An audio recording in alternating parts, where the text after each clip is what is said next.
Mr. Bump by Roger Hargreaves. This is the sad story of Mr. Bump. The trouble was that Mr. Bump could not help having little accidents. If there was something for Mr. Bump to bump into, he'd bump into it all right. For instance, if you were to see Mr. Bump out walking down a street in your town, and if there happened to be something to bump into down that street, then you know what would happen, don't you? Bump. Mr. Bump was just the same at home.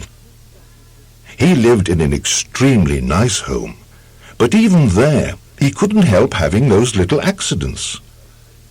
For instance, one morning, when Mr. Bump went outside his house, he noticed that the chimney pot had come loose in a storm the night before. "I must fix that before it falls off," thought Mr. Bump to himself. And he hurried to his garden shed to fetch a ladder. It was a very long ladder. Mr. Bump walked up the garden path with the ladder on his shoulder. He turned the corner of the garden path. Crash went the living room window. "Oh, dear," thought Mr. Bump, and he turned to see what had happened. Crash went the kitchen window behind him. "Oh, dear," thought Mr. Bump again, and he rested the ladder against the wall of the house so that he could climb up onto the roof to mend the chimney pot. Crash went the bedroom window. So you can see how Mr. Bump had his little accidents. Mr. Bump had had many jobs, but somehow they never seemed to last very long. As soon as anything got lost or broken, or splintered or chipped, or snapped, or cracked, or torn, or burst, or wrenched, or crunched, or split, or slit, Mr. Bump got the blame. For instance, when Mr. Bump worked on a farm, he tripped over the farm dog and spilt the milk, which he was carrying for the farmer's wife, and which the farm cat lapped up. For instance, when Mr. Bump was a postman, he got his hand stuck in a pillar box, and they had to fetch the fire brigade to come and set him free. For instance, when Mr. Bump was a bus conductor, he fell off the bus and couldn't catch it up again, and all the passengers travelled without having to pay. For instance, when Mr. Bump was a carpenter, he found that when he was hammering nails, he hammered his thumb most of the time, and the nail hardly at all. In order to recover from this series of rather unfortunate happenings, Mr. Bump decided to take a holiday. There he could think about what sort of job he could do where he wouldn't be such a nuisance to everybody. So off he set to the station to catch a train to the seaside. While Mr. Bump was on holiday, several things happened. For instance, he fell off a boat into the sea, and the lifeboat had to come and rescue him. For instance, one day, when he was quietly walking along the beach, minding his own business, he got his foot stuck in a bucket, and as he couldn't get it off, he had to walk round with it on his foot for hours.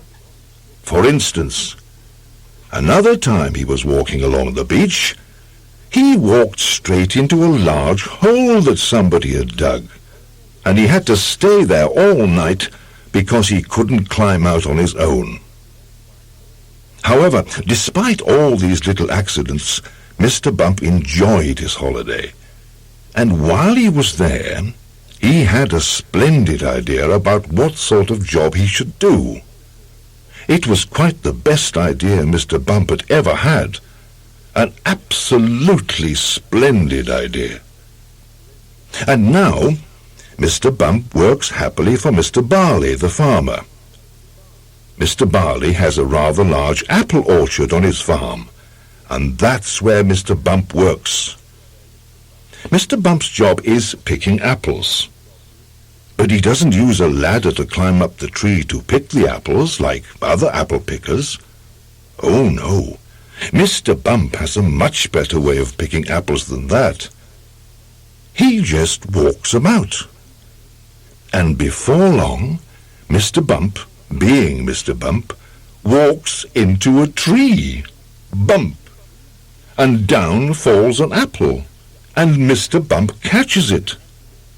This makes the job of apple picking much easier, and Mr. Bump is very pleased about his new job, and Mr. Barley is very pleased about his new apple picker. So you see, the story of Mr. Bump isn't such a sad story after all. And if you ever bump yourself, you know what to do, don't you? Go and eat an apple picked by Mr. Bump, and then you won't feel your bump at all. You'll remember that the next time you have a bump, won't you?